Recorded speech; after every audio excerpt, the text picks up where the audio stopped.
Hello दोस्तों, welcome back to the channel Srishti study point. और आज हम करंट अफेयर में आयोग और समितियां पढ़ेंगे जो कि इस वर्ष यानी कि 2023 में बननी है। बहुत इंपॉर्टेंट है, एग्जाम में आने के चांसेस हैं।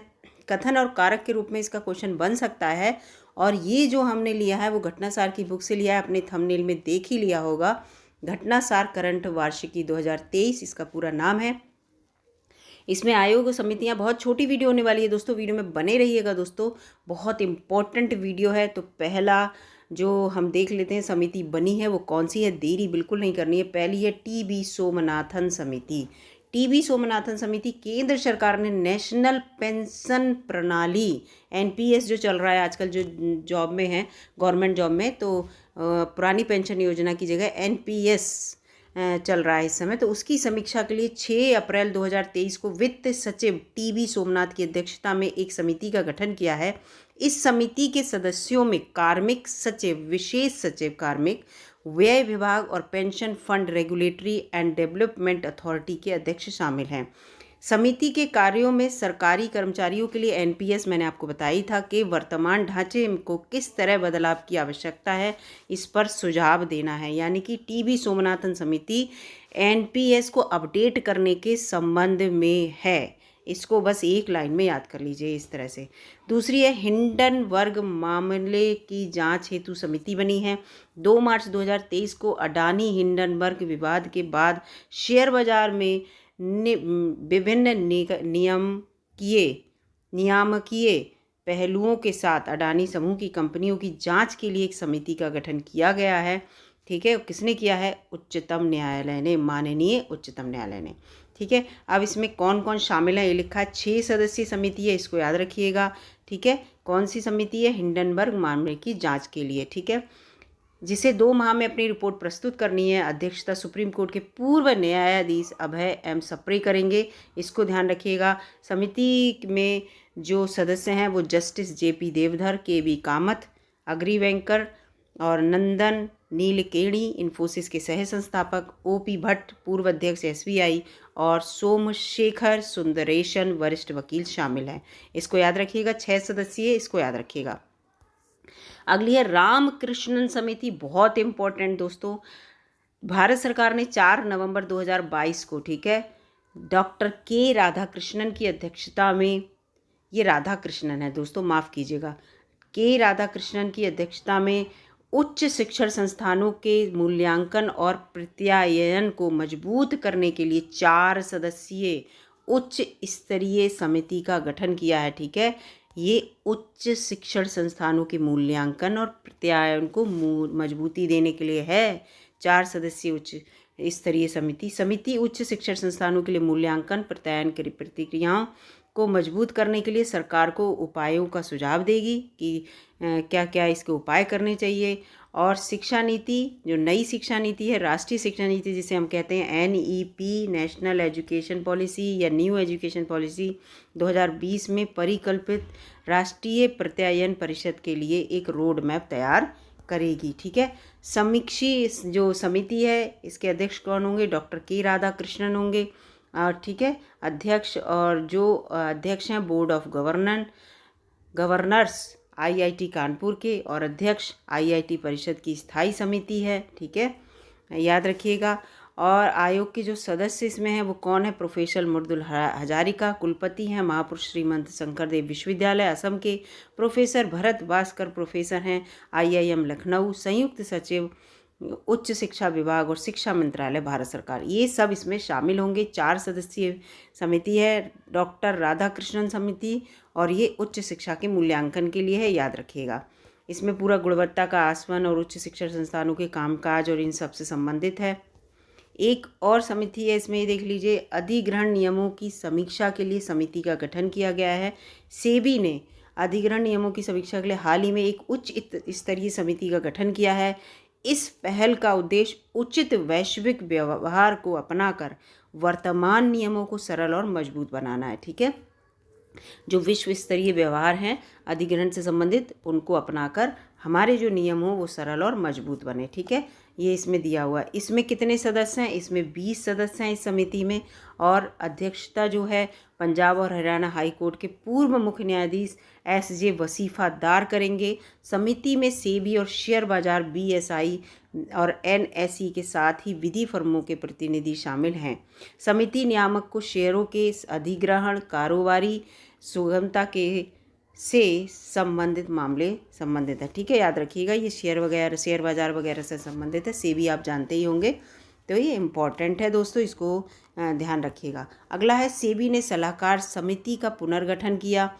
यहाँ पे ये पूरा इसी के अंतर्गत है, नई सलाहकार समिति बनाई है और इसमें पूरा लिखा है फेल वर्डर करते हुए। अब इसमें क्या क्या, पूर्व वित्त सचिव हसमुख अधिया अब 16 सदस्यीय समिति की अध्यक्षता करेंगे। इम्पॉर्टेंट है ये।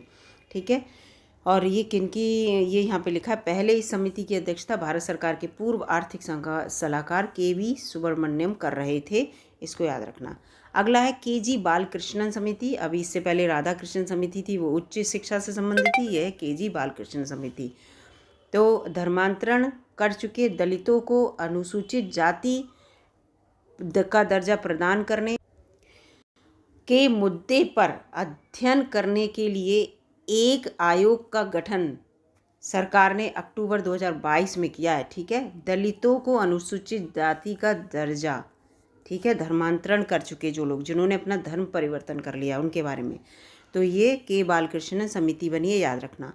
पूर्व मुख्य न्यायाधीश KG बालकृष्णन की अध्यक्षता में, ठीक है, इस आयोग के से इस आयोग में सेवानिवृत्त जो IAS हैं डॉक्टर रविंद्र सिंह और UGC की सदस्य हैं प्रोफेसर सुषमा यादव को सदस्य बनाया गया है। इसको याद रखिएगा। ठीक है, ये 2 वर्षों में अपनी रिपोर्ट प्रस्तुत करेगी, याद रखना। यानी कि जिन दलित लोगों ने अपना धर्म जो है परिवर्तन कर लिया है, उन्हें अनुसूचित जाति में दर्जा देना है, नहीं देना है ना, ये सब इसकी रिपोर्ट जो है 2 साल में जो है वो दी जाएगी। आयोग इस बात का अध्ययन करेगा कि आरक्षण का लाभ पा रहे दलित यदि हिंदू, सिख, बौद्ध धर्म के अतिरिक्त किसी अन्य धर्म को अपनाते हैं तो उन्हें आरक्षण का लाभ मिलेगा या नहीं मिलेगा। ठीक है, ये उनका साफ क्लियर है। अगला है सुब्रमण्यम समिति। 5 अगस्त 2022 को भारतीय प्रतिभूति और विनिमय बोर्ड ने विदेशी निवेश को बढ़ावा देने के लिए भारत सरकार के पूर्व आर्थिक सलाहकार KV सुब्रमण्यम की अध्यक्षता में एक समिति का गठन किया है। KV सुब्रमण्यम आर्थिक सलाहकार, देखिए यहाँ से आ गए ये आर्थिक सलाहकार जो हैं, ये पहले किसकी अध्यक्षता कर रहे थे? सेबी की सलाहकार समिति का थे, उसके अध्यक्ष थे। अब उन्हें यहाँ पर इनकी एक अलग समिति बनाई गई है, इसलिए इन्हें यहाँ पर अध्यक्ष बनाया गया, तो वहाँ से हटा दिया गया है। ठीक है, समिति में विदेशी बैंकों, स्टॉक एक्सचेंज निवेशकों और RBI के प्रतिनिधित्व करने वाले 14 अन्य सदस्य होंगे। ठीक है, ये भी सेबी से संबंधित है, याद रखना, वो दूसरा था उसका। यह सलाहकार समिति निवेश और वित्तीय बाजारों में विदेशी निवेशकों से जुड़े मुद्दों पर परामर्श देने, उपलब्ध निवेश अवसरों की समीक्षा करने जैसे कार्य करेगी। ठीक है, सेबी से संबंधित है, सा से सुब्रमण्यम जी और सा से सेबी है, ऐसे याद कर लीजिएगा।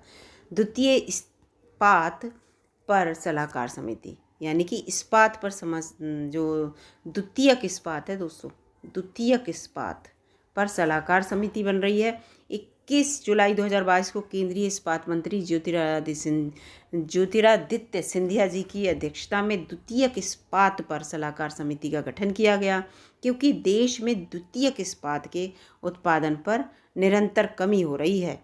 ठीक है, द्वितीयक इस्पात उद्योग एक महत्वपूर्ण हिस्सा है ये उद्योग के लिए। द्वितीयक इस्पात जो है, इसका प्रयोग कोल रोड उत्पादनों, पाइप, स्टेनलेस स्टील, गैल्वनाइज्ड और रंग लोपित स्टील में किया जाता है। ठीक है, द्वितीयक इस्पात जो है, तो ये इंपॉर्टेंट हो जाता है, इसकी कमी हो रही है, तो इसलिए इस पर एक सलाहकार समिति बनी है और इसकी अध्यक्षता हमारे जो केंद्रीय इस्पात मंत्री हैं ज्योतिरादित्य सिंधिया वो करेंगे। अगला है MSP को अधिक प्रभावी बनाने के लिए समिति का गठन हुआ है। न्यूनतम समर्थन मूल्य, ठीक है, को अधिक प्रभावी और पारदर्शी बनाने के लिए 18 जुलाई 2022 को पूर्व कृषि सचिव संजय अग्रवाल की अध्यक्षता में एक समिति का गठन किया गया। समिति में सदस्यों की संख्या 26 है, याद रखिएगा दोस्तों, जिसमें केंद्र और राज्य सरकारों के प्रतिनिधि, किसान, कृषि विशेषज्ञ और कृषि अर्थशास्त्री इसमें शामिल होंगे। ठीक है, MS है जो MSP है उससे संबंधित। अगली आ गई के कामत समिति। 16 जून 2022 को सेबी द्वारा हाइब्रिड प्रतिभूतियों पर एक सलाहकार समिति का गठन national bank for financing infrastructure एवं डेवलपमेंट के अध्यक्ष के कामत की अध्यक्षता में किया गया। सलाहकार समिति में 20 सदस्य होंगे, इसको याद रखिएगा दोस्तों। ठीक है, अब चलते हैं अगली समिति कौन सी है उस पर। ठीक है, तो यहाँ पे ये देखिए अगली समिति ये आ गई सुरेश प्रभु समिति। ठीक है, सुरेश प्रभु केंद्र सरकार ने, यहाँ पे देखिए पूरा ये दिया हुआ है, केंद्र सरकार ने सितंबर 2022 को राष्ट्रीय सहयोग नीति का मसौदा तैयार करने के लिए पूर्व केंद्रीय मंत्री सुरेश प्रभु की अध्यक्षता में एक राष्ट्रीय समिति का गठन किया है। समिति में देश के विभिन्न हिस्सों से 47 सदस्य शामिल हैं। ठीक है, नई राष्ट्रीय सहयोग नीति प्रधानमंत्री मोदी की सहकार से समृद्धि के विजन को साकार करने के लिए बनाई गई। इंपॉर्टेंट यहाँ पे है सहकार से समृद्धि, यानी कि एक साथ मिलकर हम कैसे समृद्धि करें, इसके लिए ये समिति बनाई गई है। सुरेश प्रभु से याद कर लीजिएगा, सब लोग मिलजुल के रहें ऐसे करके, तो आपको याद हो जाएगी। मरम्मत के अधिकार पर पैनल का गठन क्या हुआ है? उपभोक्ता मामलों के विभाग ने मरम्मत के अधिकार के लिए एक समग्र ढांचा प्रदान करने हेतु अतिरिक्त सचिव निधि खत्री के नेतृत्व में एक समिति का गठन हाल ही में किया है।